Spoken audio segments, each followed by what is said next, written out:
장관님, 우리나라가 민주공화국입니까? 검찰공화국입니까? 헌법에 자유민주공화국으로 되어 있죠. 그런데 국민들이 검찰공화국이라고 얘기를 합니다. 어떻게 생각합니까? 위원님도 검찰 출신이시지만 저는 거기에 동의하지 않습니다. 국민들 61%가 그리 얘기를 합니다. 그렇게 얘기하는 국민들이 잘못 보고 있는 겁니까?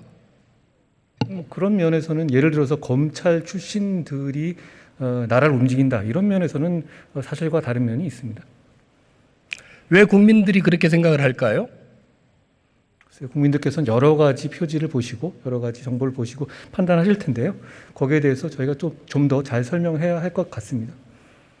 왜 그런지를 구체적으로 말씀해 주십시오. 굉장히 중요한 문제 아닙니까? 헌법 1조 부분에 대해서 국민들이 지금 의구심을 갖고 있잖아요. 그게 사실이 아닌데 그걸 왜 그런지를 제가 말씀드릴 수는 없죠.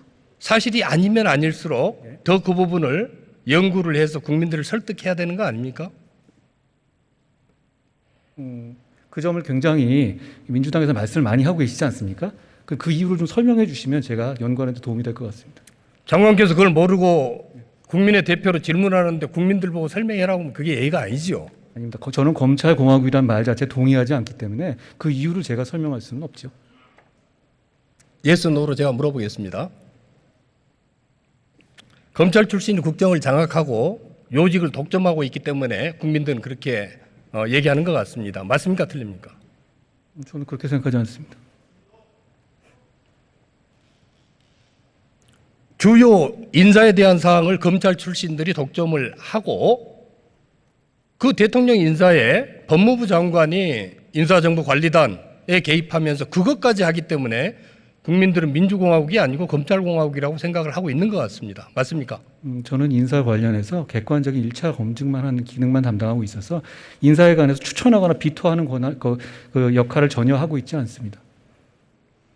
검찰 출신들이 사정정국을 조성을 하고 정치 탄압을 감행하고 있는 것처럼 보이기 때문에 국민들이 그렇게 판단을 하는 것 같습니다. 맞습니까?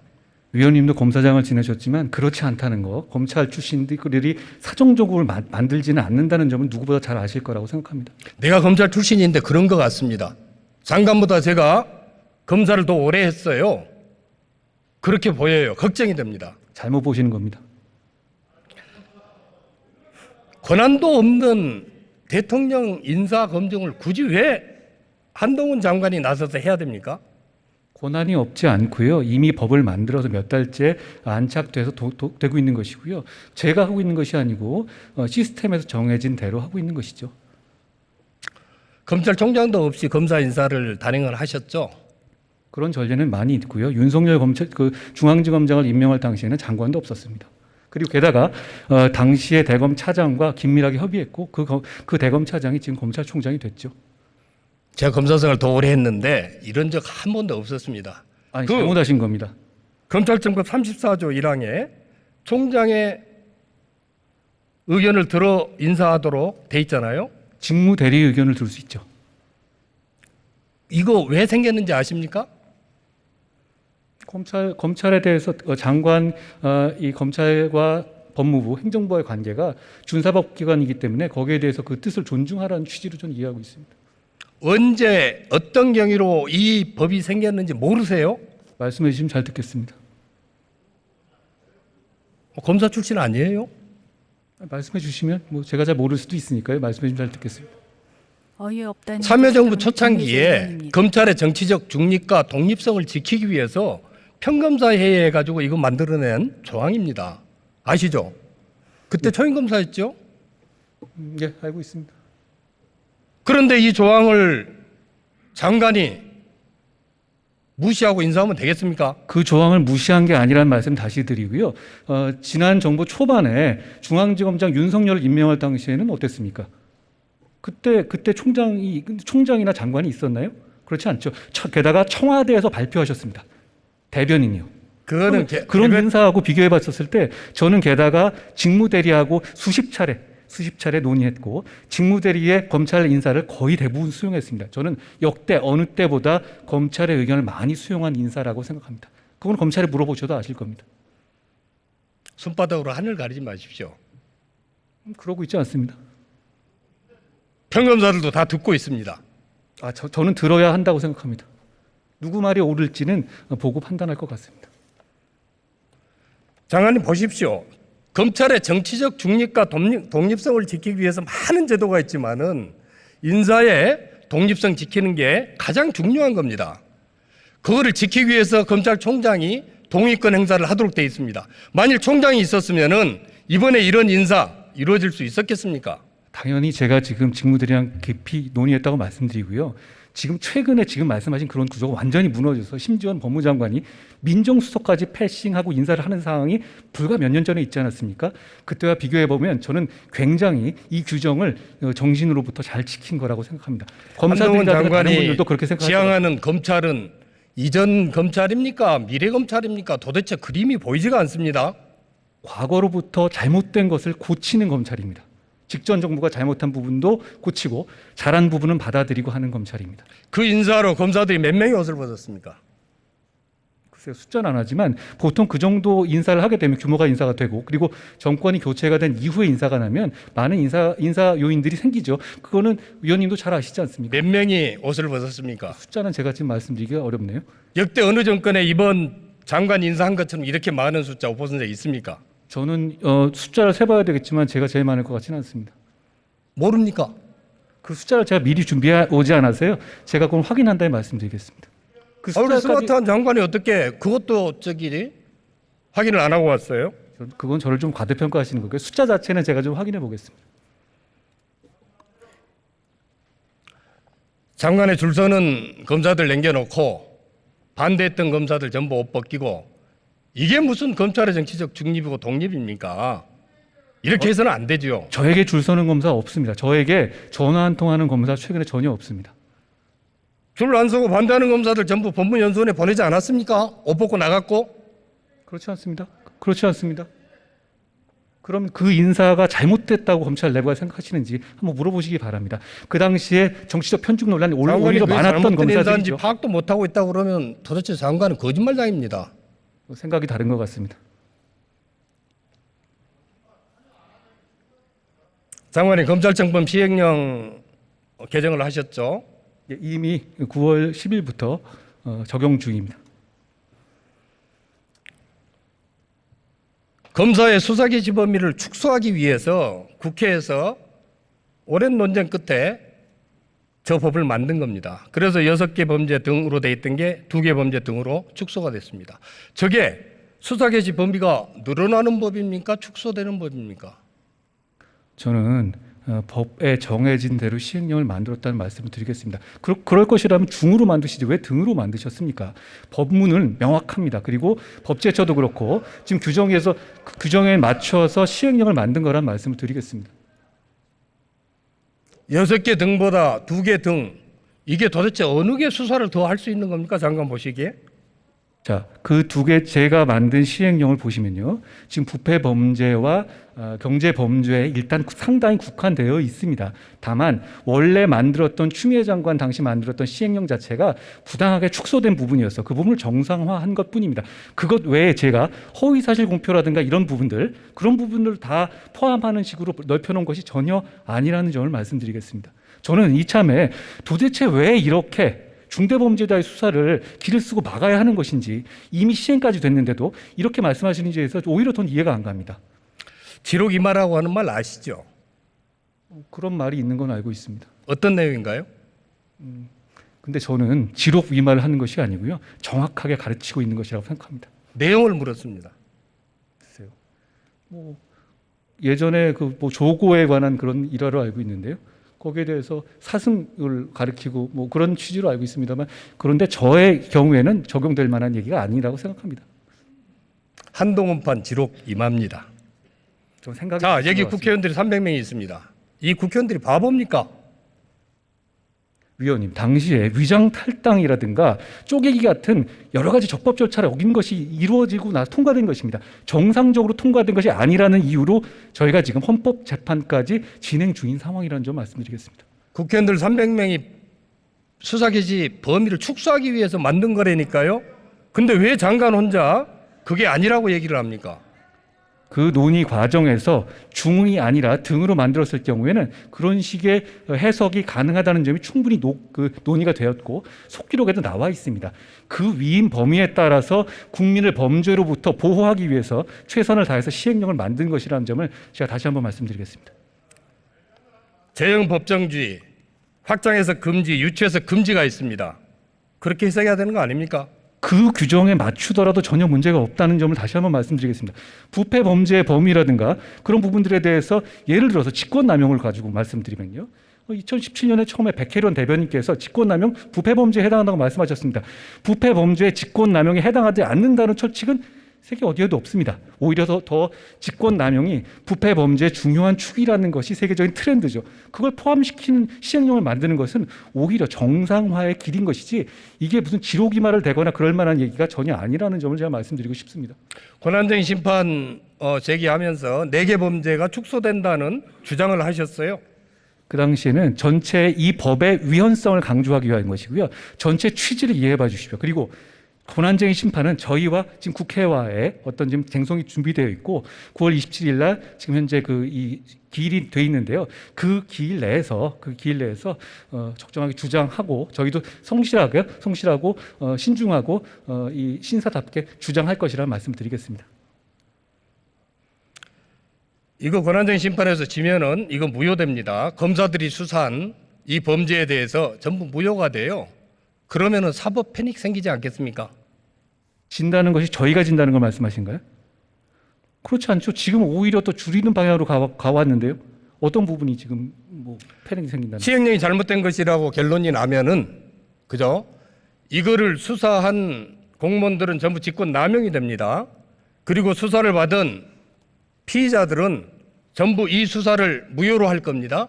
그 다음에 피해를 받은 국민들은 피해 구제를 받을 수가 없습니다. 이 책임 누가 지겠습니까? 위원님, 좀 잘못 알고 계신데요. 시행령이 지금 위헌이라는 대상이 아니고요.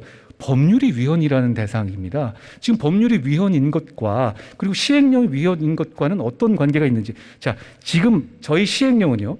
만약 6대 범죄가 그대로 있더라도 오히려 더 넓히는 시행령이 충분히 가능합니다. 그게 저희가 명확하게 법률로부터 위임받은 범위 내에서 시행령을 만들었다고 말씀드리는 것이고요. 위원님께서는 지금 시행령이 마치 무슨 위헌 쟁송의 대상인 것처럼 말씀하시는데 그렇지 않죠. 그 법률이 대상인 것입니다. 그런데 어떤 패닉이 나온다는 것인지 저는 약간 그건 국민들을 호도하시는 주장이라고 생각합니다. 장관께서 공개적으로 호도하고 있는 거죠. 그 법이 위헌이 아니고 시행령이 잘못됐다고 했을 때 전부 무효가 되는 거죠. 아니 시행령이 잘못됐다는 판단이 헌법재판소에 나올 이유가 없죠. 쟁송 대상이 아닌데요. 그거를 저희가 쟁송을 제기한 것이 시행령을 만든 것보다 훨씬 이전인데 어떻게 그게 대상이 될 수 있겠습니까? 논리적으로. 대상이 되고 잘못되면 장관 사퇴하시겠습니까? 저는 공직을 국민에 의해 수행하는 데 있어서 어떤 도박하듯이 직을 거는 것은 잘못된 것이라고 생각합니다. 다만 제가 책임 있게 업무를 수행하겠다는 말씀은 제가 분명히 드립니다. 사퇴하신다는 말씀이시죠?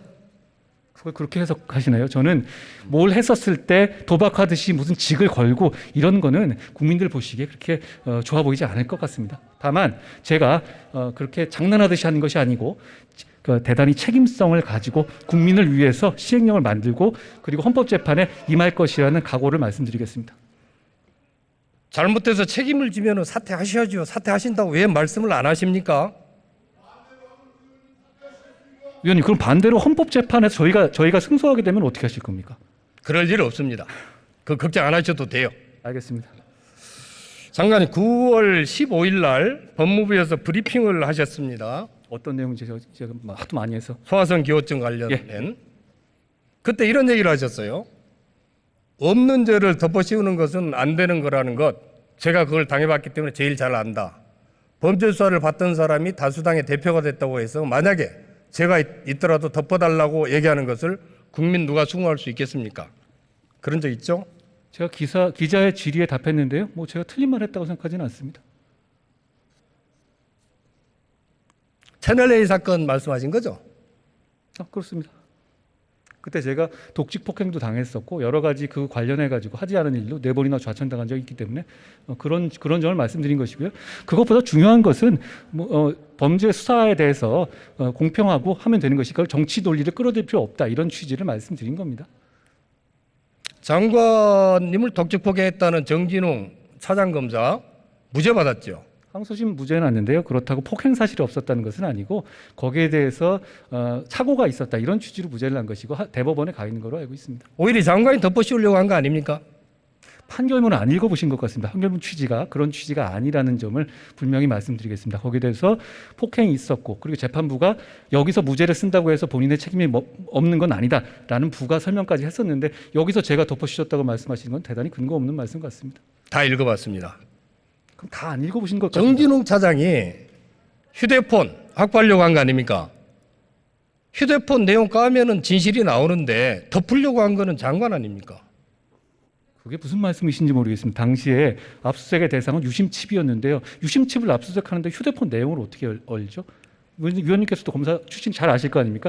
압수수색 대상 자체가 유심칩인데 유심칩에 어떤 정보가 있다고 휴대폰을 열라는 말씀이신가요? 아직도 비번 안 까시고 지금 돌려받았나요?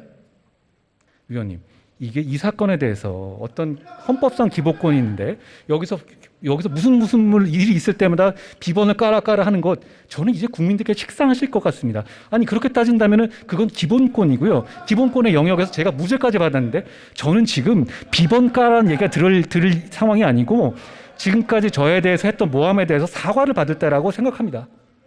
덮어씌우려고 하는 것은 장관이었고 억울하게 덮어씌움을 당한 사람은 정진웅으로 보입니다. 그럼 제가 어떻게 청문회까지 통과해서 법무부 장관을 하고 있겠습니까? 핸드폰 공개하면 됐죠. 왜 그거를 장관이 숨깁니까? 진실을 얘기하면서. 위원님, 국민들께서 보실 것 같습니다. 무슨 말만 나올 때마다 핸드폰 열어라.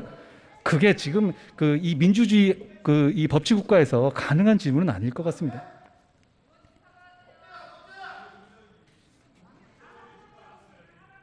이재명 당대표에 대해서 있는 죄를 덮어달라고 하면 국민이 수긍하겠느냐 이렇게 얘기를 했습니다. 맞습니까? 저에 대해서 지금 이 대변인들이나 이렇게 해서 상당히 부분 그 배후가 저냐 뭐 이런 식의 질문에 대한 얘기에 대해서 제가 답을 한 겁니다. 수사 가이드라인 아닙니까? 아니요. 거기 보면 제가 만약에 죄가 있더라도 덮어달라는 말씀 하지 않았습니까? 제가 특별히 그게 죄가 있다는 단정을 한 적은 없다는 점을 말씀드리겠습니다. 우리 야당 정치인 중에 누가 있는 죄를 덮어달라고 한동훈 장관에게 청탁한 사람이 있습니까? 제가 그 모든 거에 배후라고 말씀하신 분들은 꽤 있었던 것 같습니다. 아니 묻는 말에 질문을 하세요. 아니요. 제가 배우니까 이재명 대표의 있는 죄를 덮어달라고 야당 정치인 중에 얘기한 사람이 있었습니까? 저는 배후라는 거는 없는 걸 만들었다는 뜻 아니겠습니까? 그런 취지로 반복해서 말씀하셨기 때문에 거기에 대해서 제가 답을 드린 겁니다. 야당 정치인들의 명예훼손 아닙니까? 내가 언제 장관한테 당대표 죄 있는 죄 덮어달라고 했습니까? 오히려 제가 그거에 배후라고 말씀하신 거야말로 저에 대한 명예훼손 같습니다.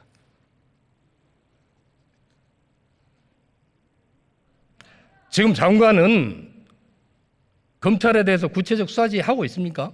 제가 하지 않겠다고 말씀드린 바 있습니다. 법에 있는 걸 왜 안 합니까? 지금 총 8건이 됐죠. 그중에 7건이 지난 3년간 이루어졌고요. 그것으로 인한 폐해가 너무 크기 때문에 저는 그것을 검찰의 준사법기관소의 준사법성을 존중해서 안 하는 방향으로 하겠다라고 말씀드린 겁니다. 장관은 법에 있지 않죠. 법에 하도록 돼 있으면 해야죠. 그걸 안 한다 그러면 직권 남용이고 직무유기입니다. 해야 한다가 아니라 할 수 있다죠. 그렇죠. 그런데 문제는 지금까지 잘못된 방향으로 그걸 행사온 것을 국민들이 봐오셨기 때문에 그 부분에 대해서 사실상 안 하는 방향으로 자제하겠다는 게 저의 판단입니다. 그리고 그 얘기를 가지고 대통령도 공약으로 걸고 대통령도 그렇게 하겠다는 입장을 밝혔고 저는 법무부 대통령의 스텝으로서의 법무부 장관으로서 그 취지에 공감하기 때문에 거기에 검찰 수사에 개입하지 않겠다는 말씀을 드린 겁니다. 저는 법무부 장관이 검찰 수사에 개입하지 않겠다고 말씀하신 거에 대해서 많은 국민들이 공감하고 동의하실 것 같습니다. 과거에 최근에 법무부 장관이 구체적 사안에서 여러 가지 무리한 개입을 한 부분이 많이 있지 않습니까? 그 부분에 대해서 국민들께서 식상하시고 문제 있다고 생각하셨을 겁니다. 그렇기 때문에 제가 안 하겠다고 말하는 것도 역시 국민들과 같은 생각일 거고, 많은 국민들이 법무부 장관이 검찰의 개별적인 수사에 감나라 배나라 식으로 개입하지 않겠다고 하는 것에 대해서 공감하실 거라고 저는 생각합니다. 수사지에 해야 될 수사지를 지금 방기하고 있는 것처럼 보입니다. 김건희 여사 사건에 대한 수사지 했습니까? 그거 박범계 장관이 그거 하지 말도록 해가지고 이미 수사지가 나와 있는 상황 아닙니까? 장관이 했냐고 물어봤습니다. 저는 구체적 사안에서 당연히 수사 지휘하지 않았습니다. 김건희 여사 특검 얘기가 왜 나옵니까? 그 민주당에서 말씀하신 취지 아닙니까? 제가 왜 나왔다고 말씀하시면 민주당에서 그거는 말씀하신 걸로 알고 있습니다. 검찰이 수사를 안 하니까 특검을 하자는 거 아닙니까? 그 검찰 수사는 박범계 장관이 수사지휘권, 말씀하신 수사지휘권을 계속 발동하면서 이성윤 등 친정권 검찰로 알려진 사람들이 자그마치 중앙지검 특수부를 동원해서 2년 동안 한 사안입니다. 그렇게 참고해 주시면 될 것 같습니다. 아니 그렇게 하셨으면 그때 기소를 하셨지 않겠습니까? 지금 장관 검찰에 몇 년 있었습니까? 저는 지금 검찰에 있지 않습니다. 몇 년 근무하셨어요? 제가 법무관 이후에 한 21년 근무했습니다. 특검 얘기가 나올 때마다 검찰은 특검으로 들어가기 전에 검찰이 신속하고 정확하게 수사해라는 지시가 반드시 내려갔습니다. 알고 계십니까? 그거 모두 다 그렇지는 않습니다. 최근 예를 잘 모르시는 것 같은데요. 그렇지 않습니다. 최근에 특검 얘기가 너무 남발됐기 때문에 그런 식으로 되는 것은 옛날 얘기 같아요. 그렇게 지시 안 한 사건이 무슨 사건이었죠? 위원님, 다시 말씀드립니다만 제가 구체적 사건에 대해서 일체 수사지휘를 하지 않겠다고 말씀드렸는데 갑자기 김건희 여사 사건에 대해서만 수사지휘를 하라고 말씀하시는 거는 좀 너무 정파적인 접근 같습니다. 해야 될 수사지를 안 하고 지금 일부러 안 하는 거 아닙니까? 이렇게. 그렇게 따지면 제가 이재명 사건에 대해서 이렇게 하라고 지휘해도 되겠습니까? 그것도 안 되지 않겠습니까? 하세요, 법대로. 법대로 하세요. 법대로 해야 되는 거 아닙니까? 저는 검찰이 공정하고 투명하게 이 두 사건 모두 수사할 것이라고 생각합니다. 정의의 여신 DK는 두 눈을 감고 공평한 저울과 칼을 들고 있습니다. 한동훈 장관이 들고 있는 저울은 기울여져 있어요. 제가 수사 지휘를 안 하는데 저울 자체를 들고 있지가 않습니다. 이중잣대입니다. 추가 틀립니다. 법무행정의 수장이시잖아요. 국민들께서 보시고 판단하실 거라고 생각합니다. 검찰이 소금의 맛을 잃으면 어디다 쓰겠습니까? 장관, 검찰이 소금 맛을 잃어가고 있는데 가만히 있을 겁니까? 위원님, 지금 진행되는 사건들은 지난 정권부터 계속 이어진 사건입니다. 갑자기 여기서 캐비넷 뒤져가지고 발표하거나 이런 사건들이 아닙니다. 그러니까 처음부터 정치적 보복이란 프레임 자체가 성립하기 어려운 구도입니다. 잘 아시지 않습니까? 갑자기 국세청에서 세무조사 시키다든가 어떻게 청와대 캐비넷을 뒤진다든가 이런 사건들이 아니라 이미 몇 년간 계속 수사해오고 거기에 대해서 있었던 사안 아닙니까? 거기에 대해서 정상적으로 진행하면 되는 문제이지 여기서 갑자기 어떤 특별한 상황 변화도 없는데 수사지휘권을 발동해라 말아라? 저는 이 부분이 오히려 법무부 장관이 이렇게 제가 실제로 행동한다면 이건 정치적으로 중립 의무를 어기는 것이 아닐까 하고 생각합니다. 현 정부의 블랙리스트 사건에 대해서는 수사를 아예 착수도 안 하고 있습니다. 과거 정권 문재인 정부 블랙리스트 수사는 빗발치듯 하고 있습니다. 추가 기울어져 있는데 장관은 거기에 대해서 보고만 있을 겁니까? 위원님, 전 정부의 블랙리스트 사건은 몇 년 동안 끌어온 사건이지 갑자기 며칠 만에 한 수사가 아니지 않습니까? 그러면 전 정부의 환경부 블랙리스트 사건이 굉장히 오랫동안 오래전부터 진행된 사안이지 지금 말씀하시는 이 정부의 문제는 불과 한두 달 전에 고소고발된 사안 아니겠습니까? 그거랑 단순 비교하시는 것은 상황을 좀 호도하시는 것 아닌가 싶습니다. 들어가십시오. 입장 차이를 많이 보인 김회재 의원과 답변자 한동훈 법무부 장관입니다.